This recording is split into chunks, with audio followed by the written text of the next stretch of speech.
Alhamdulillah alladzi bi ni'matihi tatimmus shalihat. Asyhadu an la ilaha illallah wahdahu la syarikalah wa asyhadu anna Muhammadan abduhu wa rasuluhu alladzi la nabiyya ba'dah. Anak-anakku sekalian, para santri yang dimuliakan Allah Subhanahu wa taala, pada saat ini kita akan melaksanakan KBM untuk para santri yang belum bisa datang ke pesantren.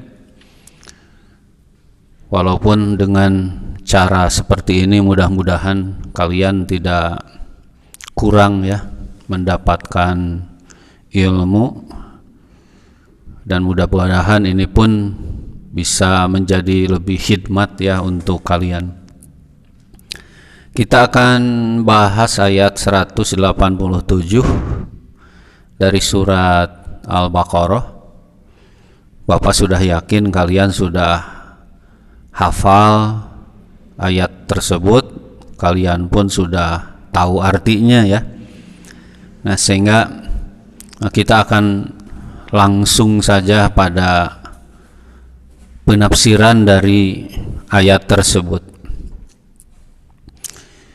Di ayat tersebut Allah berfirman, uhilla lakum lailatas siyami arrafathu ila nisaikum.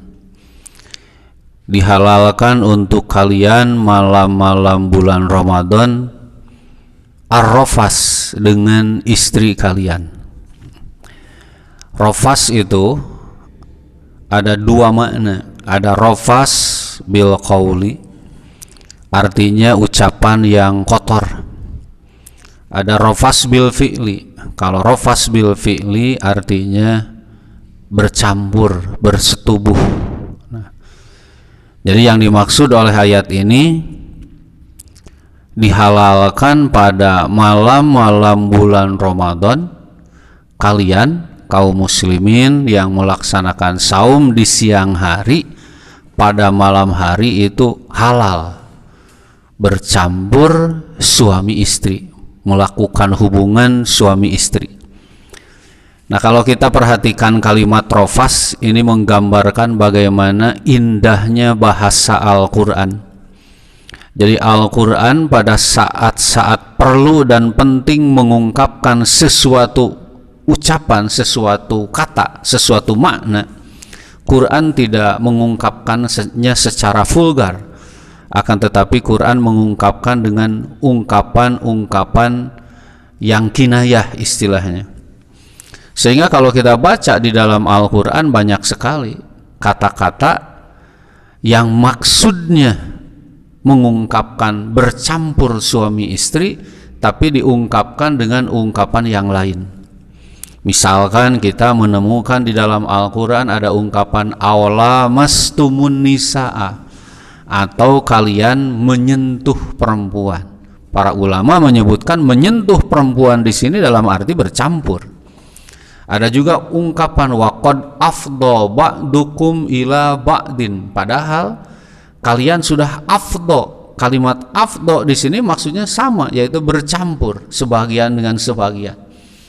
Atau dengan mengungkapkan kata-kata dukhul, waqad dakhaltum bihinna, padahal kalian sudah dukhul dengan mereka. Maksud dukhul di sini pun maksudnya adalah campur. Atau dalam ungkapan taghasya, falamma taghasyaha hamalat, maka ketika ia mencampurinya hamalat, maka ia hamil. Nah, jadi ini hebatnya bahasa Al-Quran mengungkapkan ungkapan campur atau melaksanakan hubungan suami istri diungkapkan dengan ungkapan yang sifatnya tidak secara vulgar. Ini merupakan satu pendidikan bagi kita ya, bahwa kita di dalam berbahasa, di dalam berucap itu tentu harus mencari kata-kata, ucapan-ucapan yang sifatnya santun dan sopan. Nah, itu yang diajarkan oleh Al-Quran. Tidak boleh apalagi kalian para santri nanti misalkan mengucapkan bahasa-bahasa, ucapan-ucapan ya kotor, ya kasar. Nah, itu tidak sepantasnya, itu tidak selayaknya. Nah, kemudian kenapa ada ungkapan uhilla lakum lailatas siyamir rafathu, dihalalkan untuk kalian arrafas, campur dengan istri-istri kalian di malam hari bulan Ramadan. Nah, kalau kita perhatikan sababun nuzul ayat ini memiliki sababun nuzul. Di antaranya para ulama menjelaskan dulu di awal Islam, saum yang dilaksanakan itu tidak seperti yang sekarang kita laksanakan. Dalam riwayat-riwayat disebutkan dulu saum itu diawali dari datangnya waktu Isya. Jadi kalau sudah datang waktu Isya, apakah sudah makan ataupun belum makan, orang itu sudah mulai saum kembali. Nah, sehingga hal ini dialami oleh beberapa orang sahabat. Di antaranya yang berkaitan dengan ayat ini adalah sahabat Umar ibnul Khattab. Seperti diterangkan di dalam riwayat-riwayat, suatu ketika sahabat Umar bin Khattab itu mendatangi Nabi seraya mengadukan kepada beliau, wahai Rasulullah, saya tidak sadar semalam, dalam arti tidak sadar kalau itu merupakan satu perbuatan yang dilarang, begitu. Tidak sadar semalam saya bercampur dengan istri saya. Oleh karena itu dia merasa telah melakukan satu dosa yang besar. Nah, ternyata dari apa yang dilakukan oleh sahabat Umar tersebut, ini hikmahnya sangat besar sekali. Apa? Justru Allah menurunkan ayat ini. Dengan apa yang dilakukan oleh sahabat Umar tersebut sebagai satu pelanggaran, gitu, maka Allah menurunkan sebagai pembenaran dari apa yang dilakukan sahabat Umar, yaitu dengan ayat uhilla lakum lailatas siyami arrafathu ila nisaikum. Nah, kenapa Allah menghalalkan ini?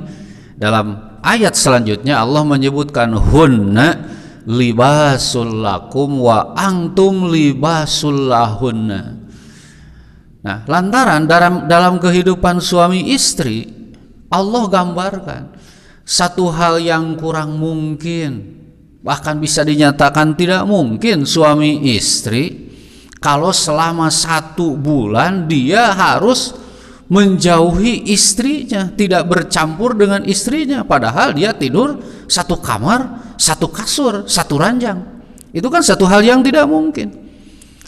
Bahkan Allah di sini diungkapkan dengan ungkapan hunna libasul lakum wa antum libasul lahunna. Mereka para istri bagi kalian para suami laksana pakaian.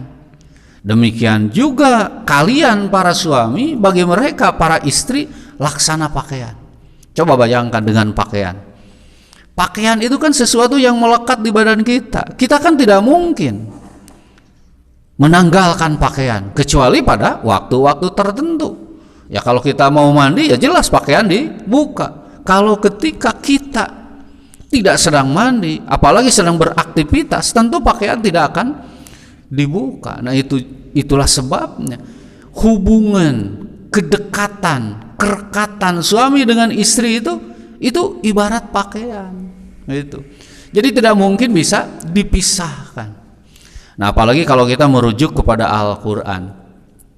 Di dalam Al-Quran surat Al-A'raf, ya, Allah Subhanahu wa ta'ala berfirman, ya bani Adam qad anzalna alaikum libasay yuwari sawatikum warisha walibasut taqwa dzalika khairun dzalika min ayatillahi la'allahum yadzakkarun. Nah, kalau kita merujuk kepada Al-Quran surat Al-A'raf ayat ke-26, Allah Subhanahu wa ta'ala menjelaskan bahwa pakaian itu memiliki 2 fungsi. Fungsi yang pertama dari pakaian itu liyuwari sawatikum, untuk menutupi kekurangan kalian, untuk menutupi aurat kalian, untuk menutupi aib kalian. Dan yang kedua, pakaian itu warisan, sebagai perhiasan. Nah, jadi kalau Allah menggambarkan istri bagi suami bagaikan pakaian, suami bagi istri bagaikan pakaian. Maksudnya apa? Maksudnya adalah bahwa keberadaan istri bagi suami dan keberadaan suami bagi istri laksana pakaian. Di mana fungsi pakaian kalau kita lihat Al-A'raf ayat 26 ada dua. Pertama sebagai penutup kekurangan, menutupi aib, menutupi aurat. Artinya suami istri tidak boleh saling membuka aibnya. Suami dengan istri seharusnya saling menutupi kekurangan. Tidak boleh seorang suami memburuk-burukan, menjelek-jelekan kekurangan istrinya. Demikian juga seorang istri melakukan seperti itu tidak boleh. Kemudian yang kedua,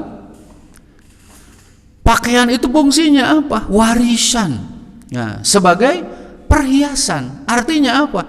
Perhiasan itu kan sesuatu yang dipakai yang akan menambah kecantikan kalau untuk perempuan. Mungkin kalau untuk laki-laki menambah kegantengan begitu. Jadi tampak mengurangi keberadaan dari si pemakainya itu.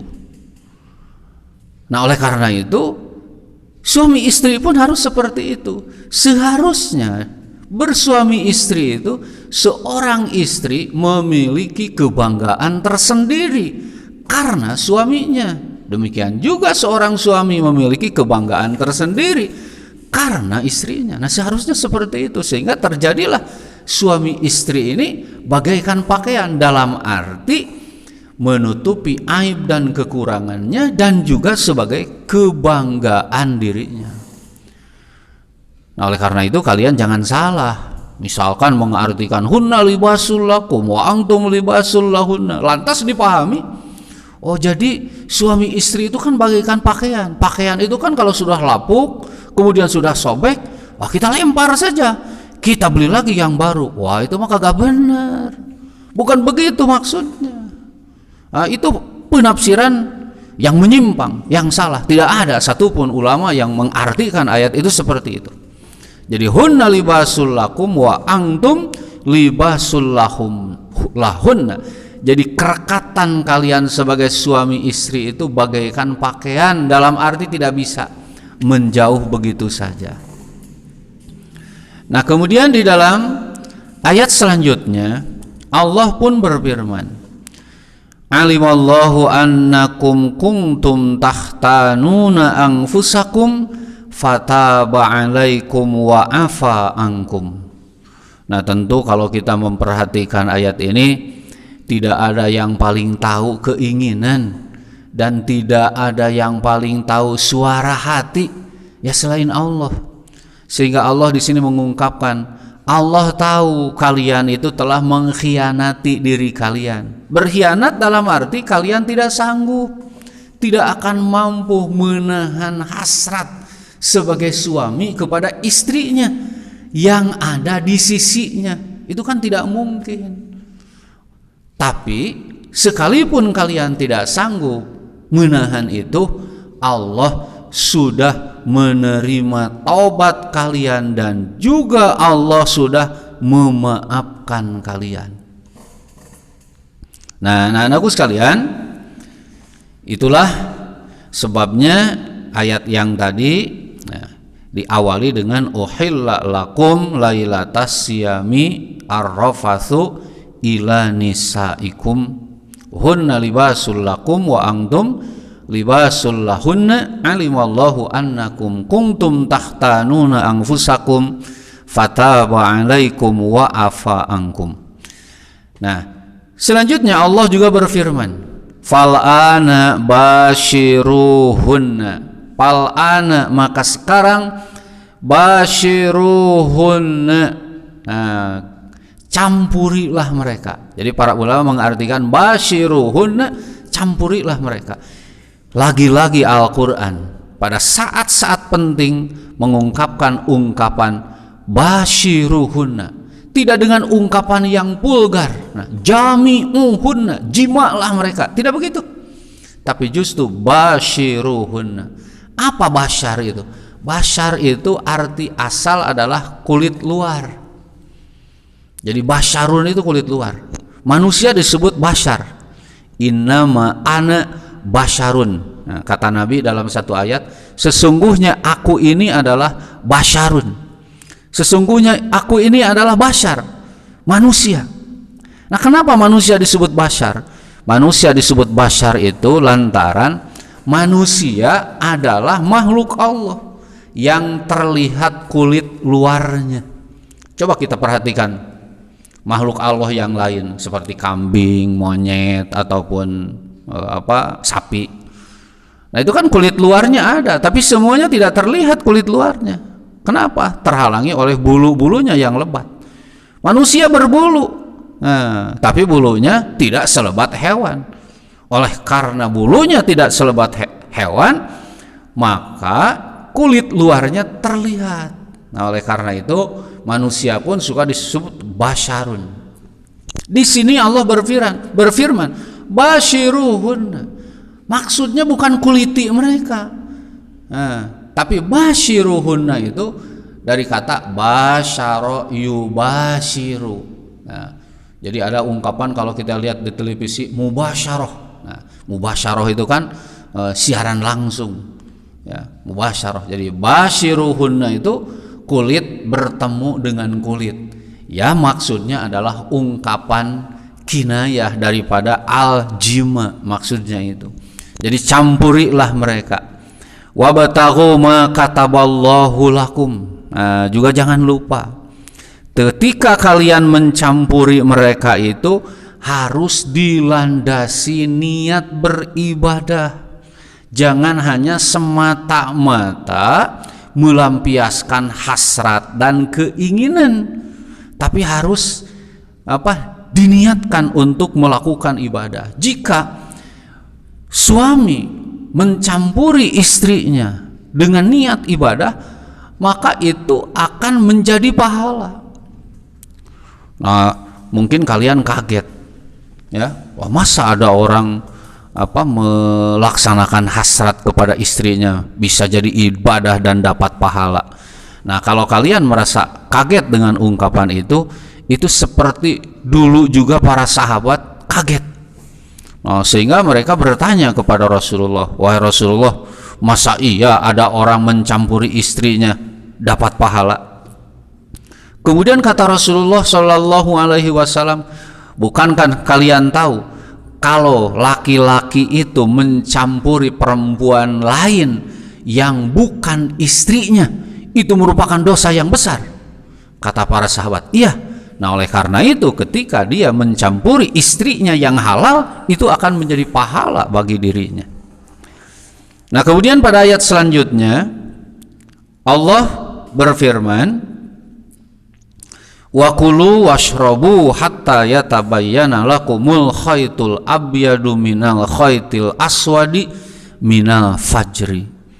Wa kulu, dan makanlah kalian, washrabu, dan minumlah kalian, hatta yatabayyana lakum, sehingga jelas bagi kalian, al khaytul abyadu, benang yang putih, minal khaytil aswadi, dari benang yang hitam. Nah, mulanya ayat itu turun sampai di situ. Lagi-lagi ayat ini pun memiliki sababun nuzul. Apa sababun nuzulnya? Dalam satu riwayat disebutkan ada seorang sahabat namanya Qais bin Sirmah. Ia kerjanya di ladang. Di tengah hari bulan Ramadan tiba-tiba dia pingsan. Nah, ceritanya waktu dia pulang ke rumah, saat dia mau berbuka, dia tanya pada istrinya, belum ada makanan. Saat istrinya mencari makanan untuk berbuka, dia menunggu dan tertidur. Saat istrinya datang ke rumah, suaminya sudah tertidur. Nah, saat itu orang yang ba'da maghrib tertidur, walaupun dia belum makan, maka dengan tidur itu menunjukkan dia sudah masuk kepada saum lagi. Oleh karena itu oleh istrinya tidak dibangunkan, dibiarkan saja, sebab percuma dibangunkan juga, dia sudah haram makan dan minum, lantaran dengan tidur itu sebagai awal dia masuk kepada saum. Nah, akhirnya dia tidak berbuka, kemudian dia melaksanakan saum kembali. Makanya tengah hari kedua, nah dia pingsan, tidak kuat. Ya bayangkan saja, dia kerja berat di ladang, kemudian dia melaksanakan saum sehari sebelumnya ditambah 1 hari lagi. Makanya pas tengah hari itu, nah dia pingsan. Kemudian kejadian itu dibawa kepada Rasulullah Shallallahu Alaihi Wasallam. Lagi-lagi di sini Allah Subhanahu Wa Taala menurunkan ayat kelanjutannya, yaitu dengan wakulu washrobu hatta yatabayyana lakum al khaytul abyad minal khaytil aswad.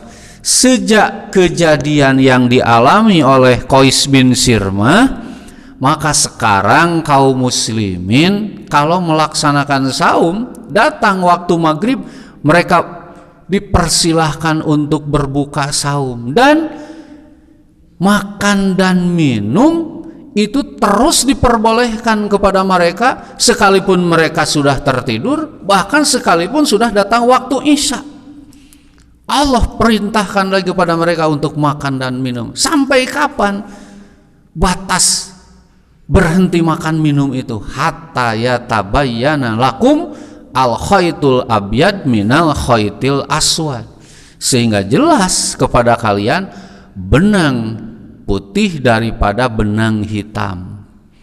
Sampai di sini para sahabat tidak paham dengan ayat ini. Buktinya apa?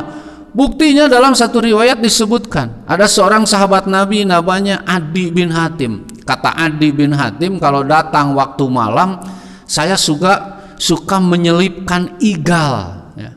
Igal itu tali kepala yang biasa dipakai oleh orang Arab. Saya suka menyelipkan igal di bawah bantal saja. Jadi tiap malam terus dilihat sampai subuh. Itu sampai siang masih belum jelas juga itu igal. Akhirnya dia datang kepada Rasulullah. Wahai Rasulullah, bagaimana ini yang dimaksud dengan ayat wakulu washrabu hatta yatabayyana lakum al khaytul abyad minal khaytil aswad itu?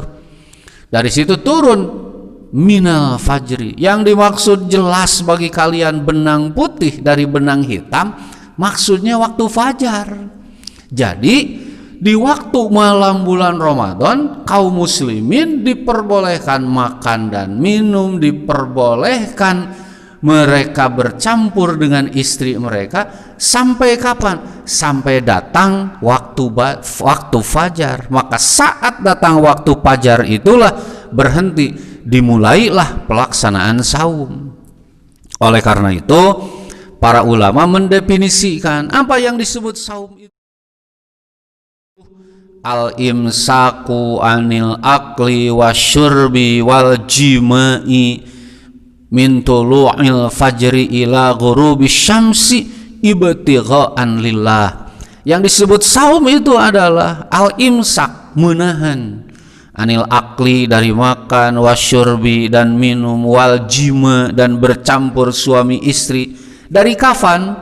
Min tulu'il fajri, dari mulai terbit fajar, ila ghurubis syamsi, sampai terbenam matahari, dengan tujuan ibtigha'an lillah, semata-mata untuk mengharapkan keridhaan dari Allah. Nah, kemudian dalam ayat selanjutnya disebutkan Allah berfirman, wa kulu washrabu hatta yatabayyana lakum al-khaytul abyadu minal khaytil aswadi minal fajr thumma atimmus siyama ilal lail. Nah, ini pun sangat penting ya kalian ketahui. Thumma atimmus siyama ilal lail, kemudian sempurnakanlah saum itu ilal laili, sampai waktu malam. Nah, pengertian ila di sini kata para ulama, ila ini maknanya lil intiha, ya, lil intiha. Maksud lil intiha itu bahwa jika kalian di bulan Ramadan sudah masuk pada waktu malam, maka segeralah kalian berbuka, jangan melanjutkan saum itu. Gitu. Jadi summa atimus siyama ilal lail. Jadi ila di sini menunjukkan batas. Jadi kalau sudah datang waktu malam, segeralah berbuka.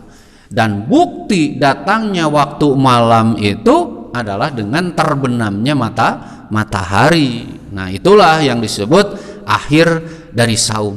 Nah, nanti ila itu maknanya bermacam-macam. Ada ila dengan makna ma'a. Nah, seperti dalam ayat wudu. Pagsilu wujuhakum wa aidiakum ilal marafiq. Maka cucilah wajah dan tangan kalian ilal marafiq, sampai sikut. Nah, kalau ila di situ kata para ulama itu bukan intiha tapi bimakna ma'a. Oleh karena itu ketika kita mencuci tangan dalam wudhu, sikutnya itu tercuci tidak jadi masalah. Tapi kalau dalam saum, ilal lail itu menunjukkan kalau sudah datang waktu malam, segeralah berhenti dan berbukalah. Malah ada yang sunnah, disunnahkan oleh Rasul. Apa yang disunnahkan oleh Rasul adalah takjil, ya, mensegerakan berbuka. Nah, kemudian Tsumma atimmus siyama ilal lail wa la tubashiruhunna wa antum aakifuna fil masajid. Wa la tubashiruhunna, dan janganlah kalian bercampur dengan istri kalian, dengan mereka istri-istri kalian, padahal kalian sedang beriktikaf. Maksudnya kalau di bulan Ramadan kita sudah meniatkan beriktikaf. Nah, iktikaf itu kan peningkatan frekuensi ibadah gitu kan yang dilakukan oleh seorang muslim.